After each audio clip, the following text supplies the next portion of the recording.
صباح الخير. النهارده او مساء الخير. النهارده الاجازه يوم الاحد، وعمال افكر من الصبح نعمل ايه. الجو بقى حر، ففي هنا حاجه حلوه قوي، في حديقه اسمها حديقه البسكليتة. هي موقعها تحفه، موجوده على بحيره ومكان كده وسط الجبل، حلو قوي.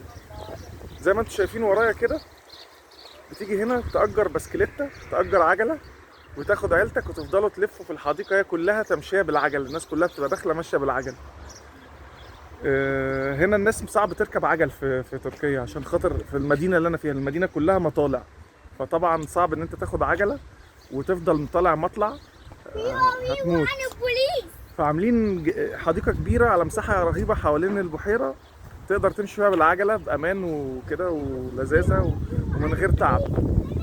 وطبعا بقى بالنسبه للناس اللي ما بتعرفش تسوق، طبعا زي هناك ممكن تتدرب وتسوق معانا هنا.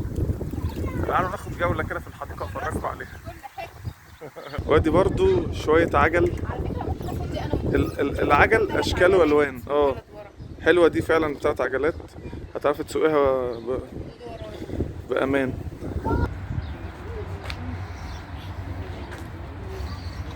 بصوا يا جماعه، دي عجله باتنين. شفت كمان عجله فيها اتنين وكرسي صغير لطفل، ممكن نشيل 3. دلوقتي هنروح نقطع تذكره. انا شايف في كشك هناك كده الناس واقفه عليه، اكيد ده بتاع الدخول. وهقول لكم برضو الدخول بكام وتأجير العجل بكام والموضوع كله تكلفته كام. في عجل شكله حلو قوي يا جماعه، بصوا.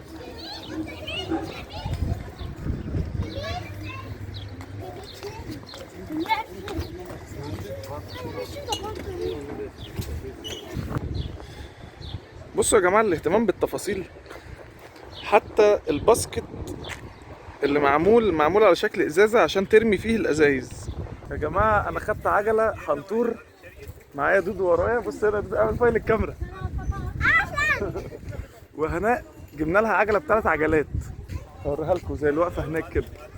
ومش عارفه تسوقها برضو، يعني فيها عجلتين من قدام عامله بتاعت المعاقين كده، وبرضه مش عارفه تسوقها، مش عارف راح تغيرها. فربنا يسهل ان شاء الله ونلاقي لها عجل على مقاسها.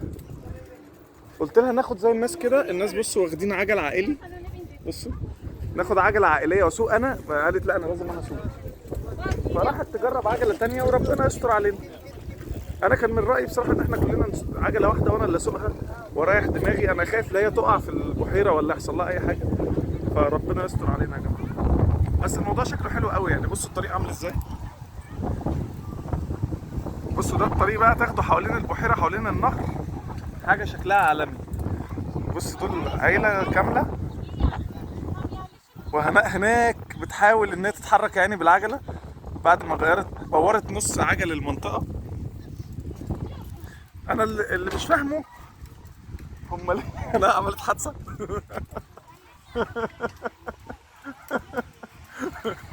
اللي مش فاهمه هم ليه ما يعملوش كده في مصر. يعني ليه ما يعملوش عجل بحيره وحواليها عجل، بحيث ان احنا عندنا كتير بنات في مصر نفسها يعني تسوق عجل وما بتعرفش، بسبب ان هي مفيش طرق. عندنا برضو زحمه والناس متحرشه وبتاع، يعني الشعب كله متحرش. يعني ما تلاقيش حد بنت تنزل في الشارع بعجله لما بتتعاكس، الا لو في الشيخ زايد بقى، في حاجه كده يعني ايه، في الرايق. لكن في اي حته تانية ما فيش بنت بتسوق عجل. فيا ريت، اتمنى ان يعملوا حاجه زي كده في مصر بصراحه. وهنا بتعافر اهي. يلا يا نونا، يلا حبيبتي. دي وحشه، انا عايزه واحده عاديه. وحشه يا ماما، انا بقولك وحشه. والله اتعودي عليها، بس اتعودي عليها. هي انا هتجوزها، انا عايزه واحده عاديه. اتعودي عليها. يلا ايوه، بالراحه بقى، بالراحه. ما تجريش وما تسرحيش في التحويد. يعني اول ما تحس ان هي بتروح منك وقفي.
بنت العجله دي صغيره قوي عليا، سايقها بالعافيه.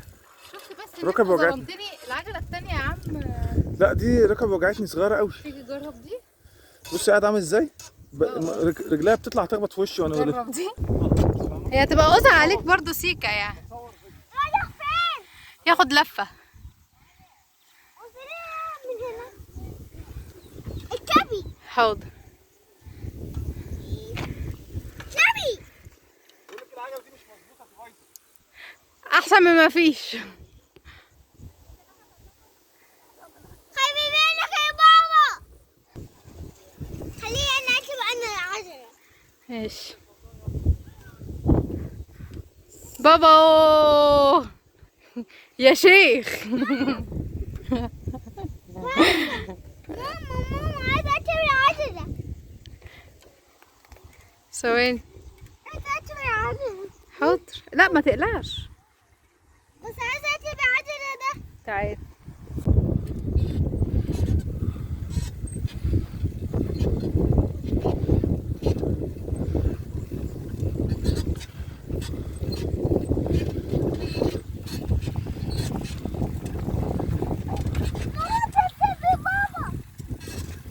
ماما سبقتنا يا بنت الايه يا ماما. اكتب بسرعة. العجله ما بتجريش يا دودو. على فكره الراوند ده كله اتكلف 20 ليره. ايجار العجلتين 20 ليره لمده ساعه، واحنا بصراحه ما قدرناش نزود عن ساعه. كنا ناويين ناخد عجل تاني بس اتقطع حيلنا. دلوقتي يا جماعه احنا خلصنا الراوند بتاعنا بعد ما قعدنا ساعه. انا اللي كسبان. ونونا كسبتنا في السباق. الموضوع حلو جدا والله. سمعة وحشه وقعد يتريق عليا. العيب في العجله مش في الجثه. ده انا كان معايا العجله شايل فهد وبتاع فما قدرتش انافس بصراحه. بس الموضوع حلو قوي، يا ريت يتطبق في مصر يعني.